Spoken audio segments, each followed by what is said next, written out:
On March 24th, 1998, Amy Lynn Bradley disappeared from a Royal Caribbean cruise ship. Completely vanished. No splash, no scream, just gone. The night before, Amy was on vacation with her parents and her younger brother, Brad. They were sailing on the Rhapsody of the Seas, a floating buffet with an engine, headed toward Curacao. The family had been having a good time, eating, drinking, taking photos, and trying to avoid other tourists who thought Jimmy Buffett was peak music. That night, Amy and Brad hit up the ship's nightclub. It was called the Disco, because apparently Royal Caribbean spared all their creativity for the towel animals. They danced late into the night with a live band and some members of the ship's crew. One of them, a guy named Yellow, seemed to be especially into Amy. Too into her, if you ask her family. Around 5:30 a.m., Amy and Brad went back to their cabin. Brad went to bed. Amy stayed up. Her dad saw her sitting out on the balcony at around 5:45 a.m., just quietly smoking a cigarette, alone, awake, calm. By 6 a.m., just 15 minutes later, Amy was gone. No one saw her leave the room. No one saw her walk down the hallway. And weirdly, none of the security cameras picked her up either.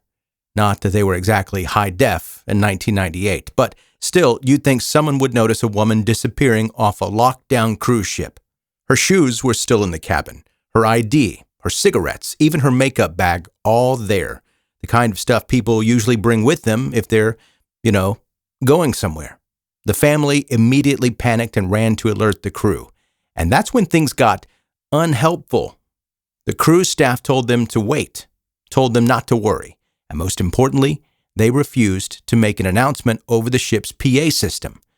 Then they docked in Curacao and then let everyone off the ship. Amy could have been in one of those groups, walking off quietly, being taken, hiding, whatever it was. If she had been on board and still alive, that moment might have been the last chance to stop it. But there were no announcements made. They didn't lock everyone down. Nothing. Amy Lynn Bradley was 23 years old, a recent college grad, strong swimmer, former lifeguard, tattoo on her shoulder of a Tasmanian devil, green eyes, 5'6". After that morning, she was never seen again. At least, not officially.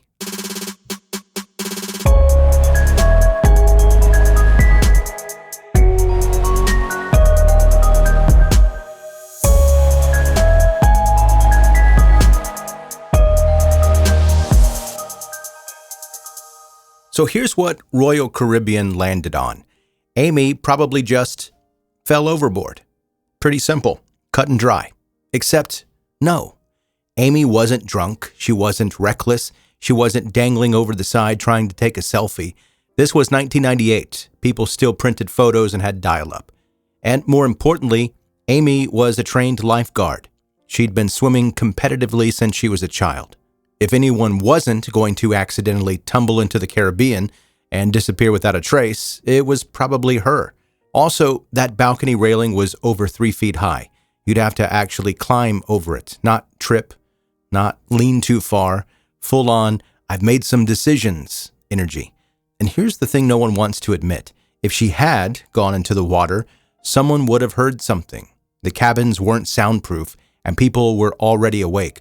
Her dad was literally up within minutes of her being gone. There was no splashing, no yelling, no sound. No one saw anything. Plus, if Amy went into the water, you'd expect a search of some kind, a real one. Helicopters, boats, divers. But the response was, at best, half-hearted. It took the ship hours to alert authorities. And once the crew did finally say something, they treated it more like a minor inconvenience than an emergency. Royal Caribbean also did a full sweep of the ship, but according to the family, they didn't search passenger rooms, didn't question everyone thoroughly, and didn't stop anyone leaving when they docked in Curacao, which you'd think they'd want to do if they actually believed she was still on board or in danger. And there's one more wrinkle to the story. Amy's family swears she would never go off alone. I mean, she even took her brother to the nightclub the night before. Her brother Brad was her wingman. Okay, so Amy vanishes off a cruise ship. The official theory, she fell overboard. The family, Not buying it. And pretty soon, neither was anyone else. Because over the years, people started seeing her, or someone who looked a lot like her. And it wasn't just one wild-eyed psychic on a Facebook group. They were talking about an actual human being in actual places with zero connection to each other, all saying the same thing. I think I saw Amy Lynn Bradley. The first real lead came from a taxi driver in Curacao who said a young woman matching Amy's description approached him in a panic, asked where the nearest phone was. Then she got pulled away by two men. That could have been brushed off until a Canadian tourist claimed she saw Amy again on a beach. Same island. The woman had the same tattoos, specifically the Tasmanian devil on her shoulder and a distinctive gecko on her ankle. She looked scared, like she wanted to speak but couldn't. Just one of those moments that felt off. But the woman was gone before the tourist could figure it out. And then there's the creepiest one. A U.S. Navy petty officer walks into a brothel in Curacao.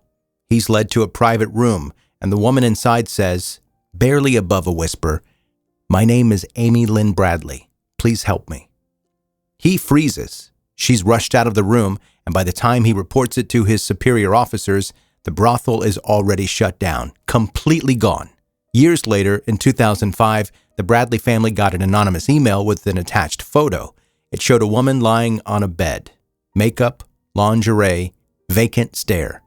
The file name? Jas, Jas. And even law enforcement couldn't deny the woman looked exactly like Amy.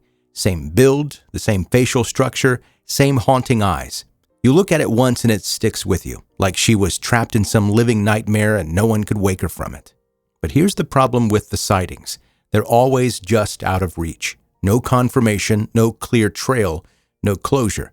And through all of this, one question kept echoing louder. If Amy didn't fall, if she was taken, how? Who? And why? Not Reddit threads, not some YouTube guy with 12 views and a blurry map, real possibilities that the FBI, Interpol, and private investigators have all had to wrestle with. Because the idea that Amy fell doesn't hold water, let's be honest. And the sightings, they're just too consistent to ignore. So what does that leave us with here? Human trafficking. And yeah, it sounds like the stuff of bad action movies, but it's not far-fetched. In the late 90s, sex trafficking in the Caribbean was rampant. Cruise ships were seen as prime hunting grounds, full of distracted tourists, zero real security, and a rotating cast of international workers where someone could slip through the cracks without anyone really noticing. Amy had been dancing with a member of the cruise band, Yellow, according to other passengers. He was extra friendly, like predatory friendly. He was one of the last people seen with her, and yet no one really questioned him. The crew said he was cooperative, which is corporate speak for, we didn't really want the bad press. Her family begged the cruise staff to search everything, lock the doors, check the rooms, stop people from getting off, and the response? Basically, we don't want to inconvenience our guests. Now this is the part that gets real dark real fast. Amy's parents have been scammed multiple times by people claiming to know where she was. One guy said he was ex-military and could rescue her for a fee. He took their money, gave them false hope, and vanished. Then there's the cruise line itself. They lawyered up almost immediately. No real apology, no admission of fault, just silence and press releases. And while Amy's family was putting up reward money, calling news stations, begging for help, everyone else just seemed to just move on. As if she was a headline from last week. As if a 23-year-old woman didn't just disappear off the face of the earth under their watch. No one was arrested. No one seriously investigated. No one accountable. And every time her parents got close, another wall went up, another door shut, another voice went quiet. Because saying, we don't know what happened, is one thing, but acting like it's not your problem, that's a choice. It's been over 25 years since Amy Lynn Bradley vanished. Her parents, Ron and Iva, are still searching, still hoping, still answering every unknown number just in case this one has answers. They've put up hundreds of thousands in reward money. The FBI added 25,000. And every few years, a new tip comes in, just enough to reopen the wound. never enough to close it. Amy's face aged through age-progressed sketches. Her name lives on in message boards and podcasts like this one, and those FBI missing posters that quietly haunt the internet. And somewhere between the silence of Royal Caribbean and the noise of all those maybe sightings is a young woman who walked onto a cruise ship and never came home. Not an accident, most likely. Not a mystery, really. Just a case nobody wanted to solve. Thanks for listening to another episode of 10 Minute Mystery. My name is Joe. I'm the host, and I really appreciate you checking out the show today if this is your first time. And be sure to subscribe to 10 Minute Mystery. Tell your friends and family about it, and rate and review if you really dig the podcast. That helps more people reach and find the show.